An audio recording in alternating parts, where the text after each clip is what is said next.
আল্লাহর এই সুন্দর নামগুলো ধরে ধরে দোয়া শুরু করবেন, ডাকবেন ইয়া রহমান, আমার সাথে সাথে পড়েন ইয়া রহমান, ইয়া রহিম, ইয়া গফুর, ইয়া গফফার, ইয়া সত্তার, ইয়া রাজ্জাক।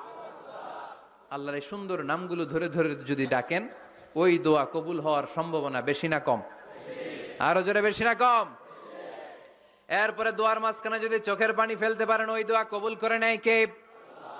আবার সম্মিলিত যদি দোয়া করেন, একজন যদি দোয়া পরিচালনা করে, প্রতি দোয়ার পরে আমিন বলা সুন্নাহ, ঠিক কিনা? যিনি দোয়া পরিচালনা করে তিনি যদি বলে আল্লাহুম্মা হাসিবনা হিসাবান ইয়াসীরা, এটা বলার পরে আমরা সবাই কি বলবো? দোয়া যখন শেষ তখন হাত দুটো দিয়ে চেহারাটা মাসে করা সুন্নাহ। করেন তো আপনারা? কানা রাসূলুল্লাহ সাল্লাল্লাহু আলাইহি ওয়াসাল্লাম ইযা রাফা ইয়াদাইহি ফিদ দুআ লাম ইয়াহুত্তাহুমা ইল্লা মাসাহা বিহিমা ওয়াজহা।